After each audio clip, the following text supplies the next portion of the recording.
afterwards. That's what I wanted to say. Yep, see you here. For a second there, I thought I was repeating synonyms. That's how non-functional my brain is. You want them to see and visualize us? Yes. Yeah. So is that the, what is it, first edition Fiend Folio? The blue one behind you? Sam? Which one? The one? blue cover with the is that the first edition Fiend Folio? This right here? Yeah. Yes. I think I have that one too. Yeah. I know I used to. I used to have a lot of games though, and I don't know where they are anymore. Yeah, so I used to have like these are all the special fancy dancy reprints with like the gold foil and all that they did recently. Yeah. You can get those POD now, but of course the POD version isn't as premium because it's cheaper and printed and everything. Right. But these are the nice ones, and so I got rid of my originals because I have the nice reprints and I value shelf space. Right. So. I tell you though, I used to have first edition Shadowrun, and I still have Earth Dawn. I found all my old first edition Earth Dawn stuff. I used to have a game called Dark Conspiracies that was kind of interesting, and I think I'd be more interested in it now because I barely have a vague recollection of what it was at the time. Yeah.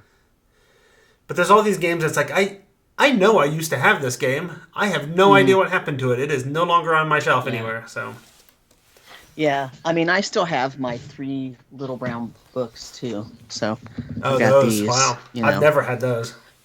Yeah, and I have so I've got the latest Twilight 2000, which is right here. Oh yeah. Yeah, and my Over the Edge is there.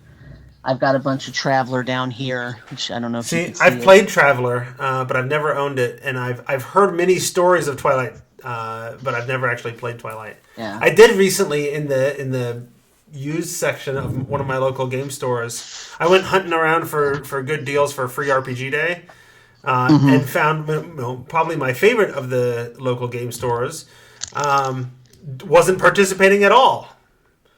But I'm like, well, I'm not going to run around and take up their time and whatever and not spend some money. So I went down to the used section and I found the Star Wars revised, I think, from the old third edition era. Yeah. That's got the all the revised stuff and everything you need in sort of one book. Yeah. Is that it? So I have this. This is the D6 West End Games, and it's a special fancy cover, but it's basically just it's kind of when they basically threw the license out and said, whatever, here it is, and somebody put together this version of it has like all the rules in it. And it's just in one bound piece, nice. So that's why I have that. Well, we've collected all of 4 people in the chat, although 2 of them are us. It looks like there's 5 in the chat, and 2 of them are us. So. Yeah. So should we do this episode? Talk about fitness? Let's do it. Let's do it. All right. It's been a while. I don't know if you've noticed, but it's been a minute since we've recorded anything. It has been a minute. It's been a huge minute. I think it's been like 2-3 weeks since I've recorded anything. So, I mean, all my games are on hiatus even. So we're going to record it behind the DM screen, and I don't think I've played. I have big things to talk about though, because I finished a campaign. I finished a 2-year campaign. So. Yeah. Well, I'm going to talk about maybe what I'm going to do after this one, because I think I've only got about 5 sessions of Rhyme left. Okay. So it should be done in like January. Okay. Have you made it to Yithrin? They're about to enter the glacier. Because I was anticipating Yithrin to take me like 2 or 3 sessions, and it was like twice that. So yeah, so I'm figuring 2 to 3 sessions in the glacier and 2 to 3 sessions in the city, because I know I'm sort of, my group is they're like on track now. They spent a lot of time early on horsing around, and now they're like. I mean, my players really liked Yithrin, and I think that's why it took so long, because they wanted to go and play around and look at every little thing. So yeah. I told my players there's like only room for 5 more sessions, so I think they know there's because I want to end the campaign so I could move on. Right on. All right, let me hit record. Yep. We are recording. Let me figure out where my script is and where the chat is. Oh, I'm one screening tonight. I didn't bother to set up the second screen, so. All right. This episode of The Tome is brought to you by listeners like you. Thanks for supporting us as patrons over at patreon.com/The Tome Show. Welcome to Fit for D&D, The Tome Show's fitness show. It is November of 2021. Just getting this one in under the wire. This is an every other month check-in show where Tracy, Sam, and I talk about how we're doing with our fitness goals and then dig into some topic, interview, or whatever comes our way that might be helpful. This episode, we're checking in and talking about being healthy for the holidays. Sam found something in my introduction entertaining. What's going on? You said every other month, and Tracy looked at her watch. It's actually been every other month since the last time. But yes, if we waited literally 3 more hours, it wouldn't be. So we're getting it in under the wire. All right, Tracy, Sam, how you guys doing? Yes. Doing good. I'm doing good. Well, I mean, I'm burnt out, right? All to hell, right? And my gaming hasn't been. I was just saying right before we came on, is my gaming's been kind of on the hiatus, and work's been really tough, for the past 2 or 3 months, and just everything. But but despite that, I'm actually kind of okay. I feel good. And I feel like even though I'm a little bit burnt out and things aren't exactly perfect, I think there was a nice little refresher here just this past week with Thanksgiving. And I feel like, I'm pretty thankful about the stuff that is going well, even though, there's some stuff that's not. So I feel good. How about you, Tracy? I'm feeling decent, pretty okay. I got a doggy. Doggy is good. And the most important part of doggy is that the dog has to walk. Yes. And it's a nice Labrador Husky, so it definitely needs to walk.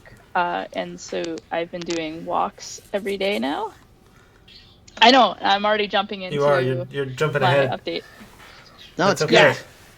But just a little tease before we get the full conversation. Right on. How about you, Jeff? I am still on the correct side of the ground. That's where I'm at. We can talk more about this as I get my update, but things are not okay, but I'll be fine. I got to get through. I keep saying I got to get through the next couple of weeks, but at this point the semester is almost over, and then I get a nice 2-3 weeks of a break. And next semester is not lining up to be as stressful as this semester has been. So hopefully that turns out to be the case, and it'll all be okay. That's my summary of when I'm being honest with people. Is I am not okay, but all I need is empathy, and I'll make it through. I've been through tough times before. I figure if I can make it through grad school while teaching middle school full time, I can do just about anything. So yeah, that's how I am. We do not have a guest this week, but we do, or this month. But we did have, we talked last time that we would be recording this episode just in time to talk about sort of our seems like our annual conversation of, hey, the holidays are coming up and people struggle with fitness over the holidays. What are we going to do? And I feel like we had a similar conversation last year. But I also feel like I set some goals for myself last year, and I don't know that they played out for me. So, let's talk about our fitness goals. What do we for the holidays? What are we thinking? How are we going to make it through the holidays and be healthy? So I'm just going to try to keep doing what I'm doing. I've been trying to. I still have not hit the point where I feel like I'm riding because I ride my my stationary bike. Have you been keeping that up? And I've been keeping it up for the most part. but not as much as I want. Like my plan was to ramp up to like having it like 5 to 6 days a week, and then having like one rest day, or 3 sort of more high intensity days and a couple of low intensity days and a day off. And you know what I mean? Like I had this whole like vision in my head of, oh, it's going to be like this interesting sort of setup, and I can change things up and whatnot. But I need to ramp up to doing it every day basically first. And I never got to the point where I'm doing it every single day regularly, because just whatever, like, well, so I'll take responsibility for, because partly, I don't make time. It's still not like in the top 3 priority things that I have to do. So when I get up in the morning, I'm thinking about like, okay, here are the 3 things I absolutely have to do today. I mean, other than, around my normal schedule, like, okay, yes, I have to teach at noon and 1 and whatever. But I mean, the 3 things I have to get done around that sort of normal workaday schedule. And I still am not to the point where I put the bike riding into that top 3. It just never sort of makes it in there. And to be honest, I just I just sort of accepted that this semester, because it's been very, very stressful. And I just said, okay, I'm just going to accept that, and I'm going to do it when I can. Right. And I'm okay with that. Like I'm doing okay. And I feel pretty good about it. I have, so we're not doing the check-ins yet, well, but so we're kind of doing it all. So. Yeah.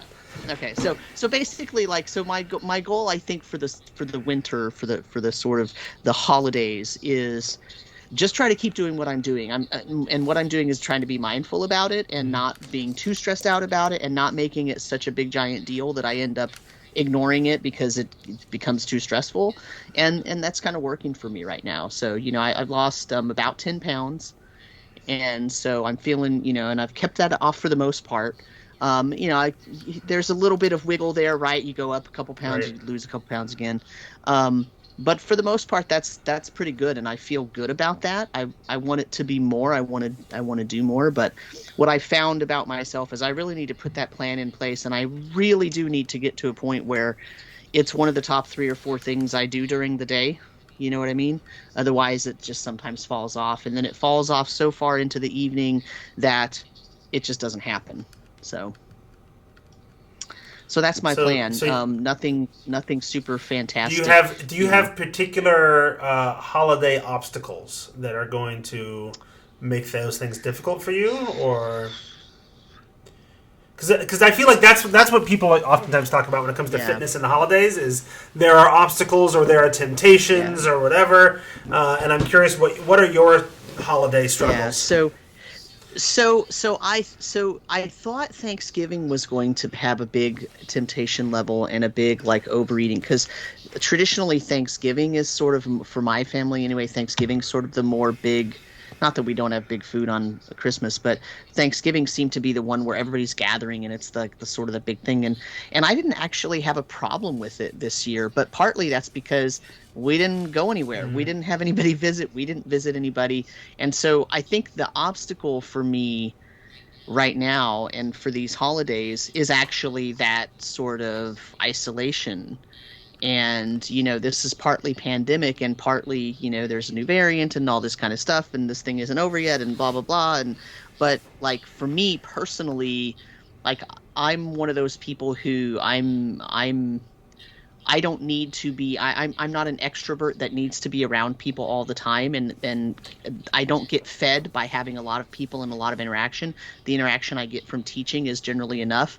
But even I'm getting sort of worn out on being, not able to go do things outside with other people around, and having to worry about putting a mask on all the time and all that stuff. And that hasn't changed how I behave with respect to that. I still wear a mask everywhere I go and all that stuff. And I still am very careful about, washing my hands and doing all those things pandemic related that we're supposed to do. As a biologist, I can't not do those things. But,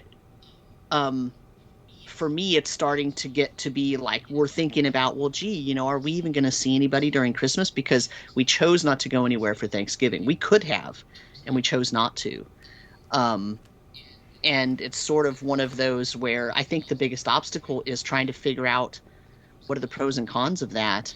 And then if we go somewhere now, then after that, then it's the food thing, right? Then that's where the fitness part of it ends up happening. And ultimately what I've realized though is not because of the food, it's actually because of the stress of the situation, right? It's not actually the food. Like I can do pretty well with some willpower and just say, you know what, I'm going to eat a reasonable amount and I'm not going to overeat and I'm not going to have to eat absolutely everything. And I've gotten really good. I've sort of been practicing that for myself, because partly that was some of my issue, right? And I've learned about myself. I actually do have quite a bit of willpower, but when I get really stressed out, that willpower is the first thing that I sort of push to the side so that I can comfort myself, right? And so I think that's the biggest obstacle. It's a comfort issue. And so because I don't know yet what's going to happen regarding holiday travel, I don't actually have an answer for you. I don't know what our plan is, which, I don't know how good or bad that is, but I hear that. So Tracy, what about you? How are you doing? And what are the temptations or obstacles you expect to run into over the next month or so? Right. So, I mean, I'm doing a lot better than I was a couple weeks ago, and I think a lot of that has to do with the walking and the just having a dog. Like the dogs or pets in general are known for helping folks who have anxiety and depression and other stuff going on, even apparently ADHD folks. And so just the companionship for the dog and then the going for like the exercise and caring for another living thing is nice. And then I don't know how to put it. My mom still has 2 to 6 doctor's appointments a month, and a lot of times I have to go with her, so that's still been causing a lot of stress. And I have noticed that I've been stress eating, but walks with dog. And then the other thing I'm trying to do is set it up more so that the stuff that I can eat, like I made some quick pickles the other night and just stuff like that, like just trying to, if I want to stress and just eat something, then I'm eating more veggies and stuff. But I'm also just giving myself space it's okay. And tomorrow's another day, and you just try to do your best each day. So there's a lot of that, and I think being able to take the walks make it easier to put it in that type of perspective. Go ahead. I was gonna say, so with the holidays coming up, then what obstacles or temptations do you expect? So this would be a year where we would go see Fred's family for Christmas, and on top of it, so we don't know yet. Obviously, we're watching everything out. But the other driver for it is that his brother and his brother's wife in particular are expecting in the middle of December. Oh. So, obviously, travel is a huge. How far away is his family? Back in Boston, so about 3.5, 4 hours. So it's definitely it's not an easy trip. It's not a hard trip. It is a trip. Right. And then it's do we stay in some place where we can make our own meals? Are we eating out the whole time? How do we also take care of Paparino? All of those things. That'll be interesting. We did do a visit a few weeks ago for the shower. And I actually stayed in a hotel with the dog and was able to go take walks, and it was great. Nice. So we'll see if we can do something like that over Christmas. The other hard part is just the time of year, right? So it's fewer hours per day of daylight, so it's a little harder to get the walks in. So I'm super looking forward to solstice, and then as days get longer, more time to do the walks. I'm really enjoying the walks. Good. Yeah, that's awesome. I used to go on more walks. When the pandemic started, I was doing a lot of walks. I was running, and now I do almost none of the walks. I had to walk across the neighborhood to get my car where it got left because of a situation yesterday, and I'm like, oh, this is like the first time I've been out in my neighborhood other than driving through it within my car in 6 months.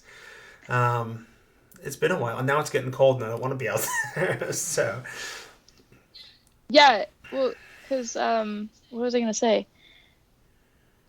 When before the pandemic, I was getting up at like 5:30, like right before when we started doing like talking about doing Mm-hmm. fit. I was getting up at like 5:30 in the morning to go to the complex gym so that I could do elliptical for a little while.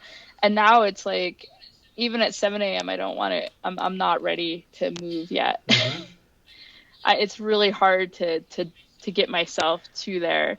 Um, so I hear that Mm-hmm. part for sure. I think a lot of people are dealing with that. Yeah. I also, I don't know.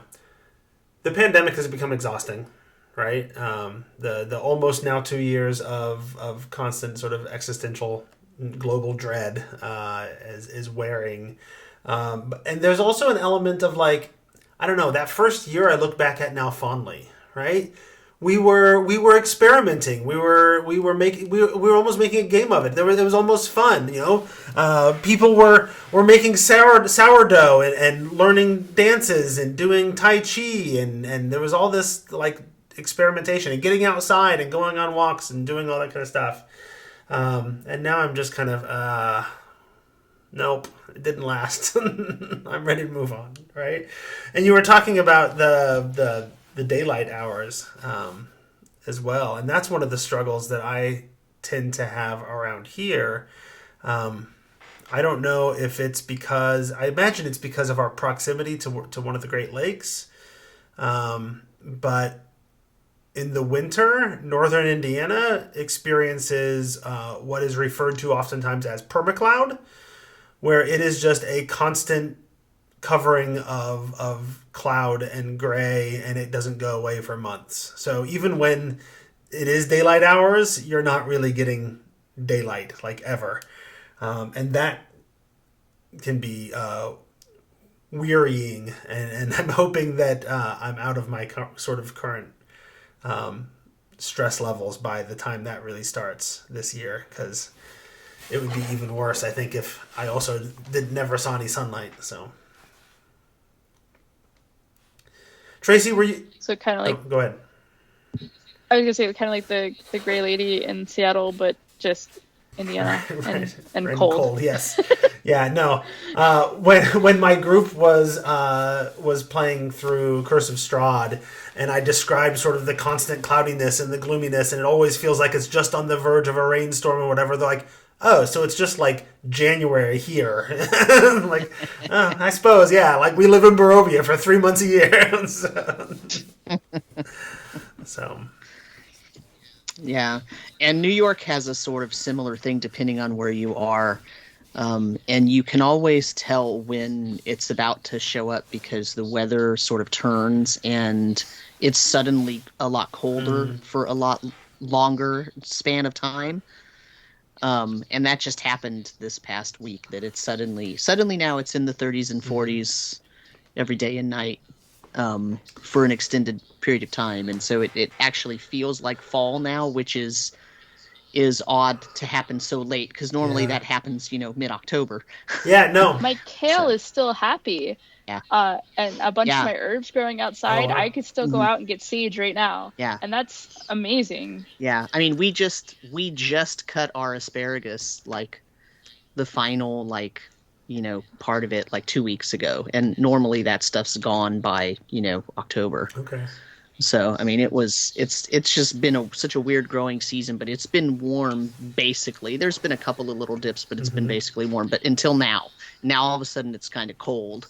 So it definitely changed, and it feels like a different season now, which in some respects helps me, because I'm with you, Jeff. I like the COVID protocols and the pandemic. It's just wearying, and it doesn't have the novelty that it had at first. I hate to use that word, but it kind of was a novel. We're all watching Tiger King and making sourdough, and yeah, and finding things to do with our time while we wait for the sort of pandemic to be over. But then we kind of settled into the, okay, well, it's not going to be over And so we're all going to start, working and basically looking at, this idea of working maybe from home for a lot longer than we thought, or, having protocols we follow in the office for a lot longer than we thought. And it gets to be sort of part of the drag, right, of doing a job and going to work.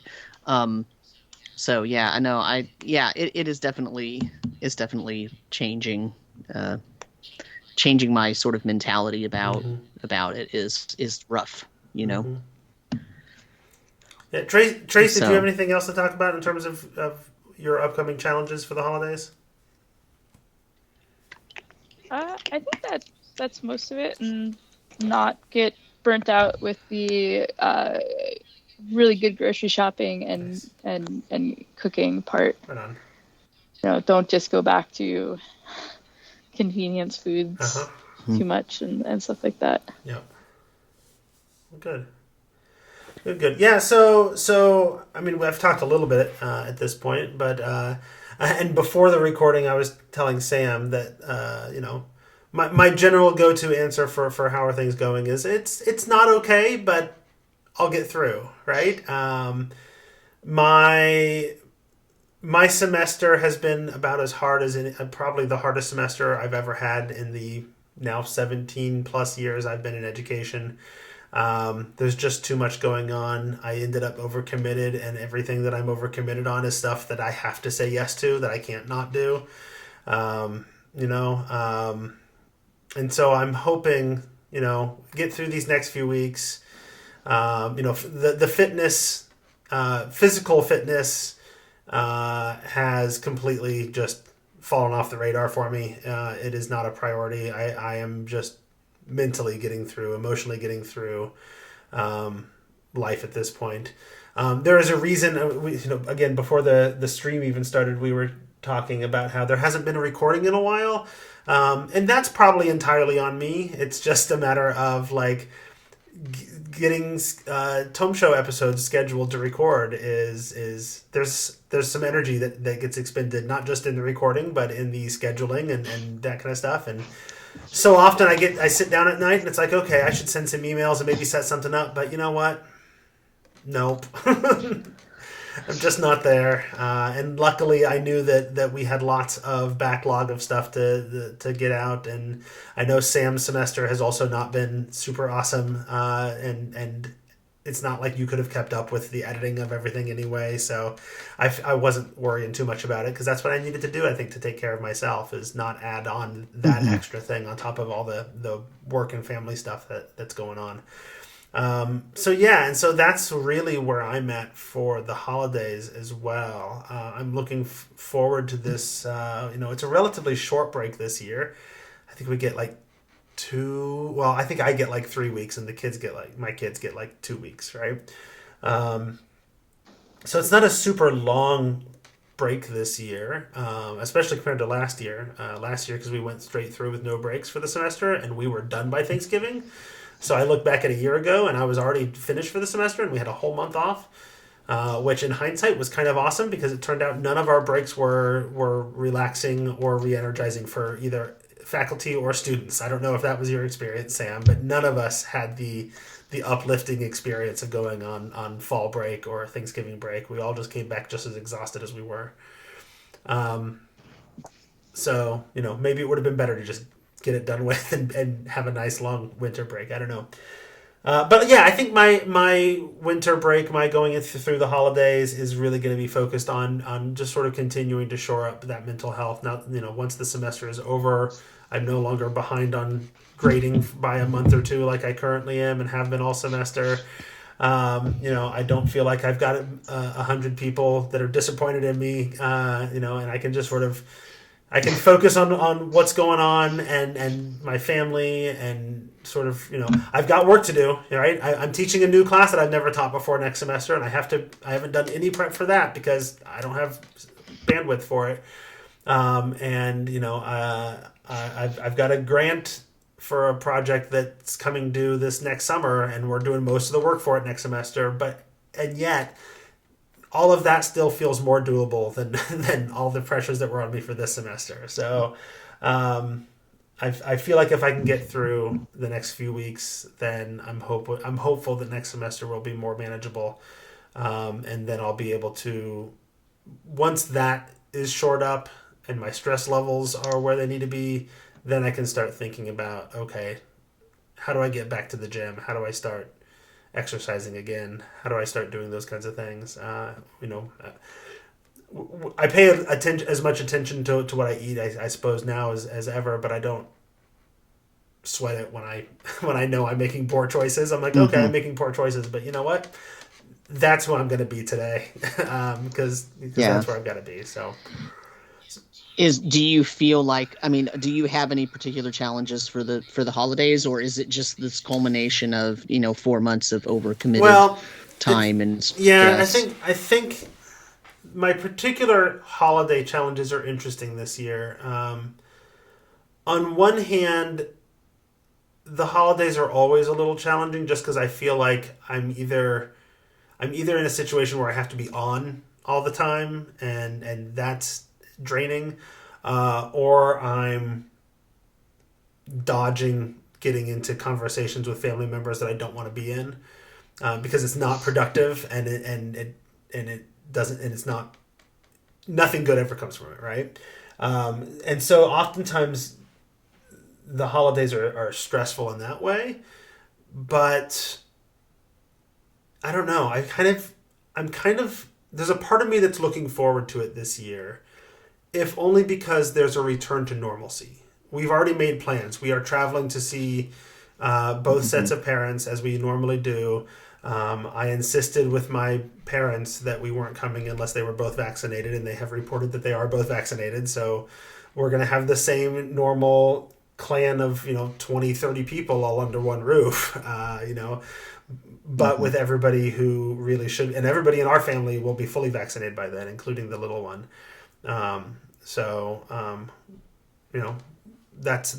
That's the plan, is to go to both visits. My in-laws are higher risk, so we're going there first, so we don't go to the big crowd and then carry something down to them.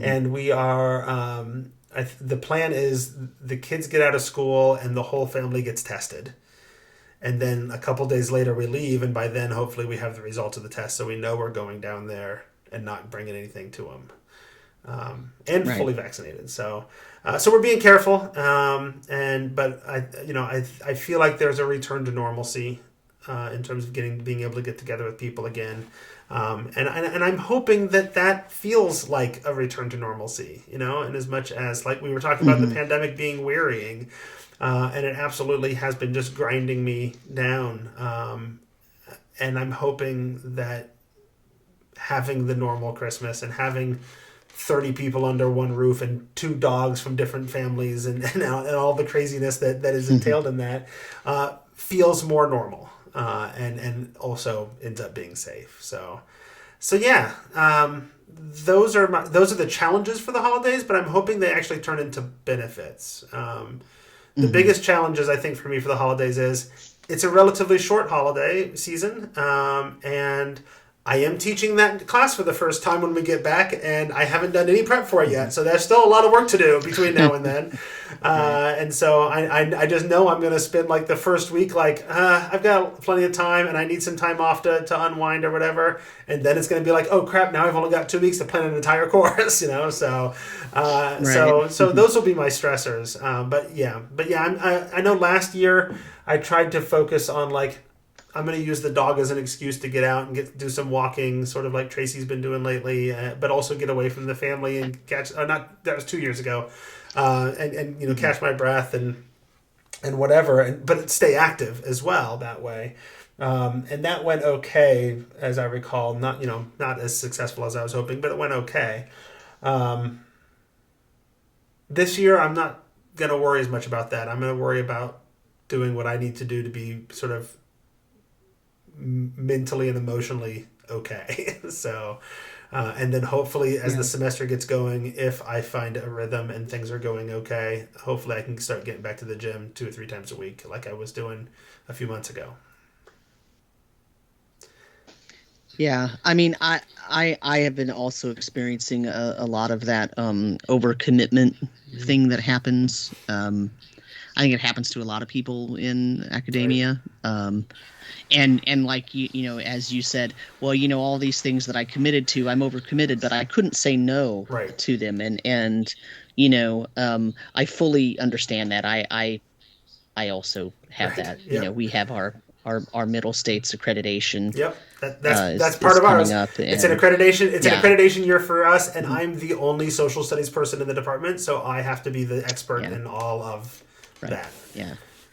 Yeah, I'm heading up one of the teams. Yep. So, there's that. We also have two academic conferences, one internal and one that's deals with like five or six other states, 17 different colleges, so I mean, and then I've got my regular schedule. So, there's all these things that are, but you really can't say no Right. to those things, you know. Well, yeah. Depending I on, had. who's asking and what's going on and all that stuff, you just literally cannot say no. You could, Right. but um, I like exactly you right. usually when I'm asked to do one of those things, or when I'm a part of a group that's being, asking for a volunteer, so to Mm-hmm. speak, there are certain, like you're talking about being the only social studies person, there are certain elements of what I'm doing that only I can, I'm Right. uniquely qualified in some ways to do some of the work that needs to be done. So that, Mm-hmm. you can't really say no to that because there is no other Right. person that's Well, available, yeah, and, you and know. and the other parts of that are like there are some things I could have not done, right? I could have not presented at the national conference that I was really hoping would be in person again to get that sense Mhm. of normalcy again, and then they Right. went virtual, so we didn't even get the Mhm. benefits of being at a conference. And Right. and I could have said no to to the different committees that I'm on campus, right? But also I haven't done a conference presentation in 2 years. I haven't published anything in 2 years, and I haven't been Mhm. on any college committees in 2 years, in 2.5 years until now. And my midpoint review is coming up, so the rank and tenure committee is going to be Right. looking at me very closely, and it's like Right. no, so I have to do this stuff. Right. It is Yeah. non-negotiable. So yeah, Yeah. so I think a lot of people outside of schools, they think that we go to work for 10 months a year and we teach from like right, 9 a.m. to 3 p.m. and then we go home and we don't do anything. right. And that's so far from the truth that I can't even express, Oh, and it's even easier I, for the higher ed folks because you don't even have to be there all day like the K-12 do. yeah, right. Yeah. You're right. I mean, but yeah, like the committee work and the special projects and departmental responsibilities and then professional responsibilities and, research and publication and conference presentations and running conferences and doing accreditations, like all of those things fall on the Right. faculty, uh, at least in part. Especially, I So, think at small institutions, because there's not a larger sort of staff mhm, to pick up slack or specialized people that right, can just run conferences for the campus or whatever. right. So Yeah, we don't have event planners at my right, college. We have if there's an academic conference and we're part of a group that puts that on or that is asked to host it or whatever, we do that. right, There's no conference organizer, there's yep. no special administrative task force that like no, that's us. We're doing that. Folks in the chat are with us on this. Elfin Wizard King and Optional Rule are talking about just meetings and meetings and meetings, and Elvin Wizard King talking about how he had a Mhm. job that also made him feel overcommitted and burned him out, and he ended up quitting and now is in a much better position. And that's awesome. I just don't know that, like, I've worked for a really long time to be in higher ed, and I want to be in higher ed. So Yeah. I leaving higher ed is not going to happen for me. It's not what I want to do, and I don't know Yeah. of a position that would be better off than my current. Like I'm really Hmm. happy with where I am, and I Yeah. don't want to change that. So Yeah, and don't get me wrong. I'm not saying people in other industries don't work their butts off and work 60 hours a week and do Absolutely. like. I'm not saying that at all. Absolutely, people do that. I had a regular job before I went to academia, and I did that stuff all the time too. I'm just saying, like, I think there's a perception difference. Yeah. Like, I think people kind of expect it in certain industries, and then there's this perception of academia as, oh yeah, professors, yeah, we went to grad school and everything, but then now we've got the cush job where we teach 3 hours a week, and then we go home and smoke a pipe and eat bonbons, and like that's not what happened. That's not how that's not my life, right? Like that's not my life. So like, but. And I'm not at the same time denigrating any other job's stress level or amount of work that people do. That's fine. But there is also the element of, we also have that same thing that other places have, where now that a lot of people are working at home, the bosses want a meeting for everything. You got to show up on Zoom, and you have to, talk to people about different things, and you have to be in this meeting even if it's absolutely not necessary. It actually is necessary because they have to know that you're there doing work, and they have to have evidence of that. And we have that as well, right? And I wouldn't trade my job for the world right now. I mean, I love my students. My students are never the thing that causes me the stress. The actual teaching responsibilities and the in-classroom environment and the interactions and the things that I learn and that I teach, they're awesome. And I that never is a source of burnout for me. What the source of burnout is all of the other administrative stuff and the other overcommitments and the other meetings and the other things that go into the job that most people don't even associate with being in academics, right? And that stuff is the same as in any other job. It leads to burnout, and that's kind of where I am. I just need a sabbatical until the pandemic's over, and then I'll be fine. You think anybody would go for that? I'm actually on the committee that's writing recommendations for sabbaticals right now. So,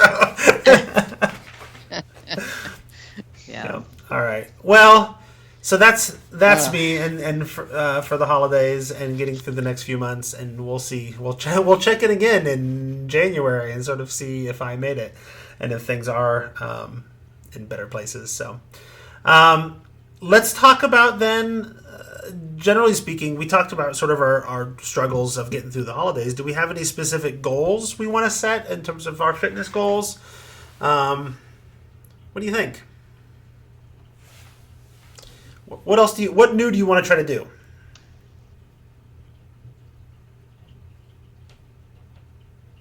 I got a cookbook called The Ultimate Instant Pot Healthy Cookbook. And I want to try a few recipes out of there. Nice. I'd say like 6. Oh, 6 might be too many. 4. That's one every other week. Okay. Yeah. Ooh, optional rule is trying Noom. I tried the free version of Noom for a while, and then found that the real value of Noom is when you get like the coaching and counseling and whatever that you have to pay for, which I guess I would be open to, but like, I don't know. I kind of want to be left alone. I don't want people asking me how I'm doing. And like y'all are fine every other month, but like I don't want somebody checking in with me every other day and telling me what to do and check. Yeah, I don't want there to be a social element of somebody helping me get healthy, So I don't know. I don't know how to get the help that I probably actually need without interacting with people, but I just don't want to. So yeah, for me, Lose It has been invaluable, and my usage of that is it's cyclical. Right. I haven't logged my food in a few days, but when I feel myself sort of slipping and I want to get back into a more patterned kind of existence, which I actually like, I'm very much a creature of habit, and so if I want to get back into a consistency there, all I got to do is start sort of logging my food on Lose It 2 or 3 days, and it puts me right back into the schedule. But I hear you. I don't necessarily want someone checking in and sending me messages and notifications and emails asking me how I'm doing and making sure that I'm that I'm keeping on track. But I also feel like that's exactly what I like. I think I would benefit from that. I just don't like. Maybe it's the schedule. But like, I just don't want to have to dedicate time in my life to do that. It's Yeah. So it's the same thing with like, I think everybody would probably benefit from regular therapy, right? That would be every single person in existence would probably benefit from regular therapy. Somebody who's just a professional who's trained to listen and talk to you about things and whatever, right? But that takes a time and money commitment that I just am not ready to make, So, yeah. No, I've done Noom. I've done the free version of Noom for a while. I've done Lose It, and I've had great success with Lose It. I won multiple weight loss challenges with Lose It. Of course, I'm bigger now than I was when I started, so that's a thing. I tend to, like you said, cyclically, I tend to do those kind of things, be really successful for about a month, and then kind of lay off of it. And I'm in a routine. It's okay because I don't need it, right? But eventually I start to slip, and then I do need it, and I don't get back on it unless somebody makes me. So yeah. And like I said at the sort of top of the show, like for me, there is also an element of, when I wake up in the morning and I'm doing my sort of morning routine and I'm thinking about, okay, what are the 3 things I have to get done today, or what are the 4 things I have to get done today? That hour of exercise or that 40 minutes of exercise never makes it to that sort of priority status, because there's always the 4 things I have to do plus the other 10 that trail behind that I should be doing as well. And so that priority it's really hard to push that up and Lose It. And I haven't really checked out Noom, but maybe I should based on what's going on in the chat. But I mean seriously, but part of that is the habitualness of it, where I really do take to a habitual type of scheduling, and Lose It helps me with that. When I fall off the wagon, Lose It helps me pull myself back onto there. So I don't know. Maybe Noom is something I've done both before. If you're having success with Lose It, I don't know that Noom is going to give you a significantly different experience that you wouldn't get much out of. That was my experience anyway. Right. I do like the optional rules comment. Things like counseling are interesting because it's all cost until you get the positive interaction, right? So that's a huge barrier to get into it. Right. He talks about it being kind of like gaming because finding a new group is a lot of cost, a lot of time and effort, and you don't get the payoff until you can actually get together and then become friends really and get into a game for a while. I would argue, like, I just had this experience. My group finished their campaign recently, and so the last Friday we got together for Black Friday. We always do an early. We get together and hang out, and I make a pot of chili, and everybody brings things, and we just play games and have fun for an extra couple of hours. But we were doing character creation at the beginning for our next thing. I'm going to do some Torg with him for a little while or whatever, right? We spent 2 hours not finishing character creation, and I got to the point. It's like, this isn't fun, right? This is a lot of cost, and there's no payoff. And I know there will be payoff. We will have fun with it, but right now, it just feels like a lot of cost. And so we gave up and started playing. We played multiple various versions of what is basically variants of like Cards Against Humanity style party games, right? One of my players kickstarted a game like that's actually like magnetic poetry. And so you've got all these little words, and you got these little metal cards that they stick to or whatever, and so you're given like a random thing to try to communicate, and you have to use the words in front of you, right? And there's no like set number of words. You start the game by like, okay, reach into the box and take out 3 pinches of words, whatever that is, and that, but it's also, there's, because it's a sort of an adult angled game. There's some raunchy words in there, and some of the prompts are a little bit adult and whatever, and that's exactly where we needed to be, I think, at that point. And so, we played a lot of games like that. They were fun, and so we got some payoff that night, but man, character creation was like, why is this hard? I don't want to be doing this, and I'm the one who been pushing this game on everybody, and now I feel bad. So yes, I get it. Long story short, I get it. Like, it's a lot of a lot of payment up front and no payoff until you have the positive interaction. And that's the trick with counseling as well. Like, maybe I would do it and love it, but getting over that hump is tricky. So. Yeah, and in some ways that also, much like gaming, it depends on the relationship there, right? Like if you're coming in new and fresh with a new counselor, regardless of what their qualifications are, takes a while to sort of get into the groove of trusting that person, right. Trusting that they earned those qualifications and that they're the right person for you, and that you both have a similar goal, and that you're working towards that goal, no matter how small or how much in fits and starts that's occurring. And gaming is the same way. Anytime you're joining a new group, or you're trying to put a new group together, or you're starting a new campaign, like that's sort of the thing. You have to make sure everything meshes so that you get the sort of magic that happens, right? I tell you,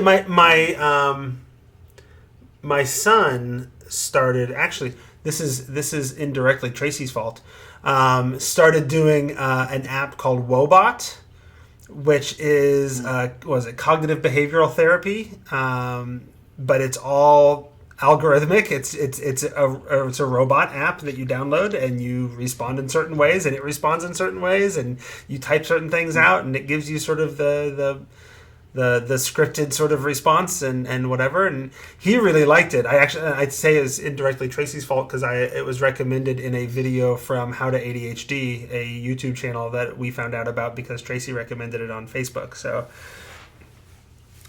it's all your fault that we. In fact, the biggest downside to Wobot is you can't have two people doing it on the same device, right? Because so he was using my phone to do it. It's like, oh, I kind of want to try it out. Never mind, and B, he finished it. Like, there's an end,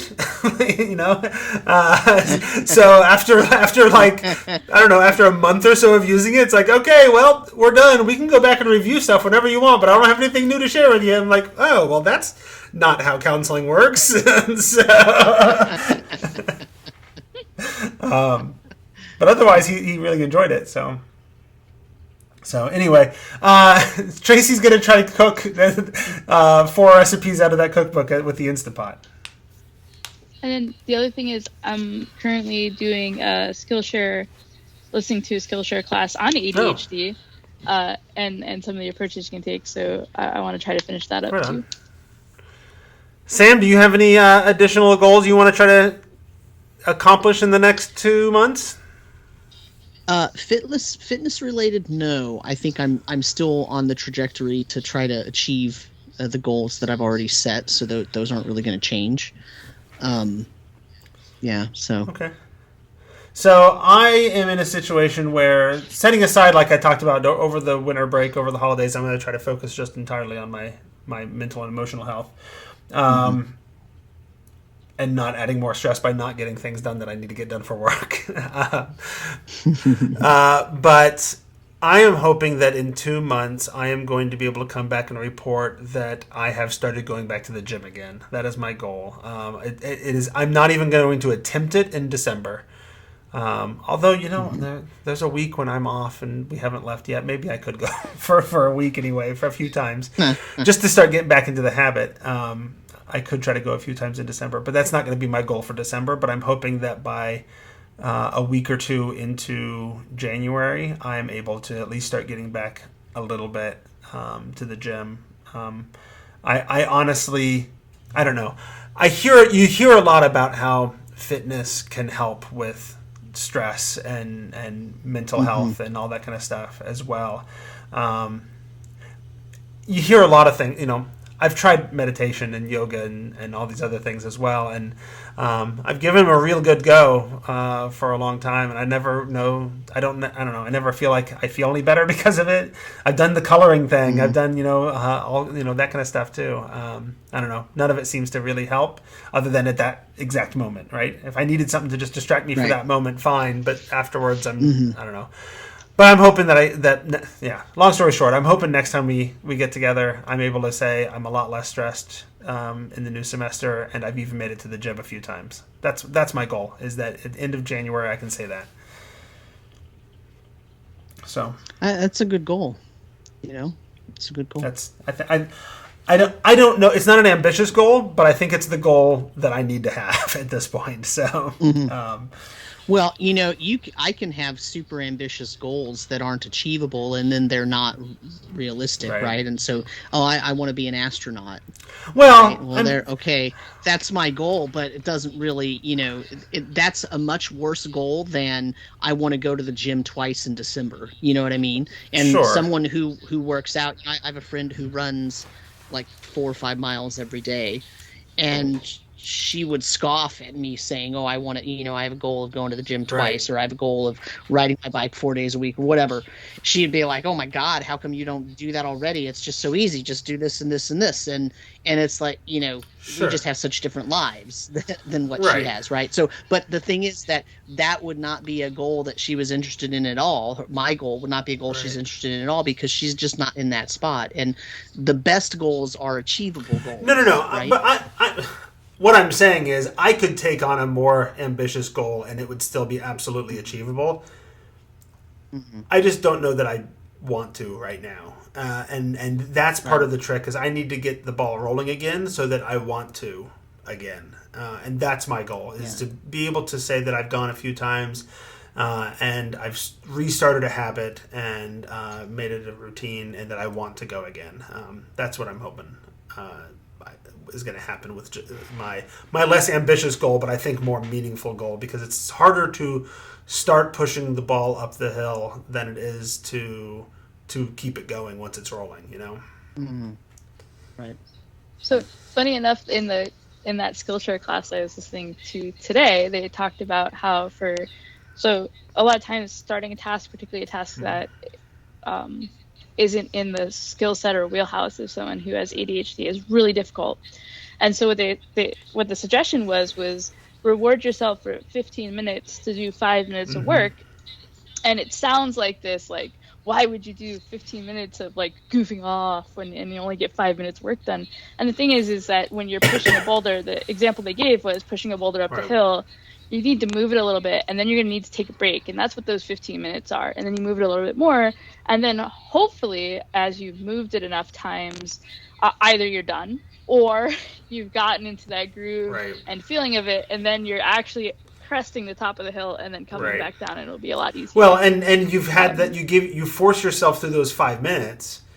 And once you've done the 5 minutes, you get into a groove, or the hyper focus kicks in or whatever, and you just keep going, But if that doesn't happen, then you need to sort of take that break and do a reset, and maybe it'll happen the next time, Right, and that's why she was saying visualize, like, if you hit that first thing you were talking about, that's when you've crested that hill, probably. And there might be another hill down the road that you also have to do, but you're okay for right now.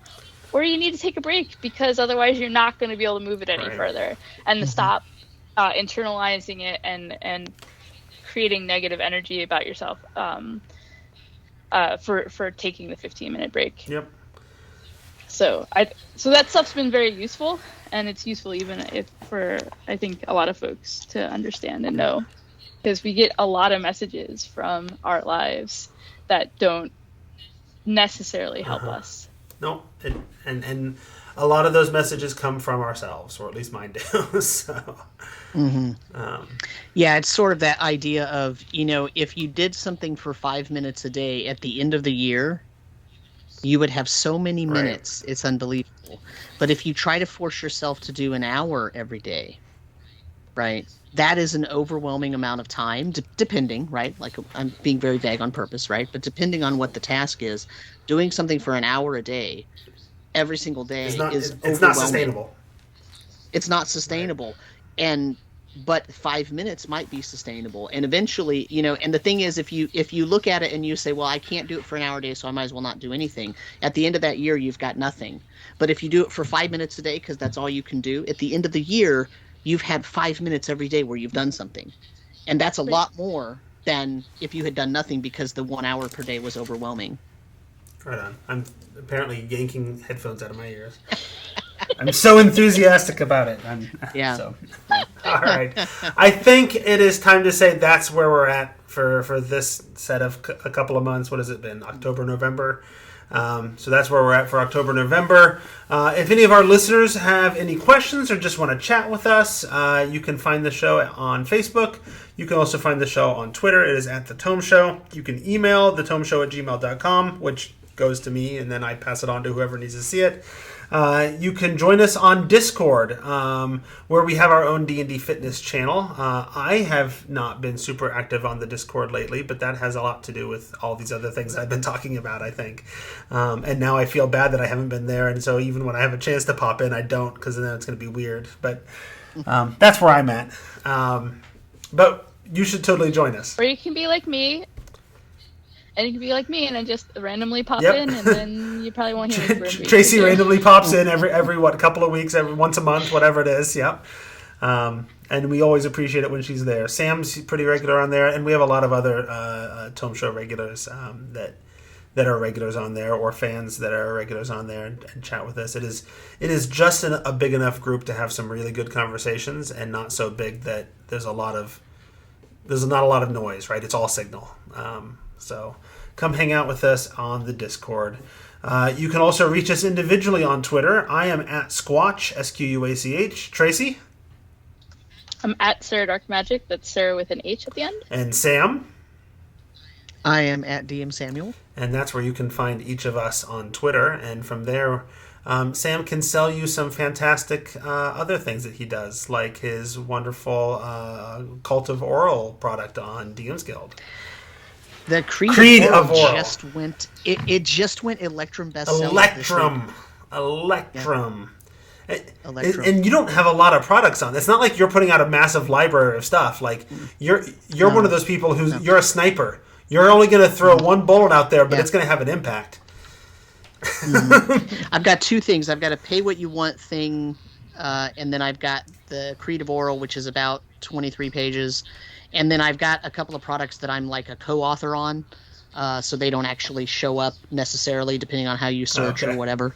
But yeah, so yeah, I mean, you were talking about, like 4 products in 4 years. So, there you go. Whatever. It's a hobby, right? I'm but not doing you've got 4 products in 4 years, and one of them just hit Electrum bestseller. So you're you're hitting quality.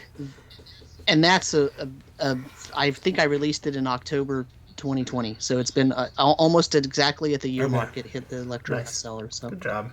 Yeah. All right. Well, that's where we are on our fitness quest at this point. Please come along and join us as we continue to build up our geekiness and our health. And that's where the recording stops. And what did Tracy paint? Oh, sweet. Kobolds. See. Nice. Is that a Stan product? Well, I don't know who did the art. Let me see if I can find it. I don't think so. I mean, his art is fairly distinctive, and it's hard to necessarily tell because you painted it. But yeah, this is some of the other art. It's I don't see Stan's name in it. That doesn't necessarily look like Stan to me, but that's flump. That is a flump. So, Chaos. That's definitely like a spaghetti flump. Did you see that thing? Right. It's like I don't know. The kid is like very interesting too. Yeah. That child does not appear to be happy to be there. that kid is very suspect of the flump. And like, what is that like? Is that just kid's first wand that he's got in his hand there? That's what I'm trying to figure it out. Yeah. Okay. It looks like the flump has a stick too, so maybe. Oh yeah. Trying to show the kid how to cast a spell with that wand. Kid's or first magic missile. Letters. And then this one's cool. Yeah. Water fountain. Oh. Elemental? Yeah, I think so. Nice. Alrighty, y'all. I on top of everything else, our dishwasher's broken, so I got to go up and hand wash a day and a half's worth of dishes. So. All right, but I'll leave you on this one. That's cool. Pesky dragon who won't let me sit on my phone and leave me alone. All right, say goodbye to the stream. Bye, stream. Thank you for the great conversation. Good night, Gracie.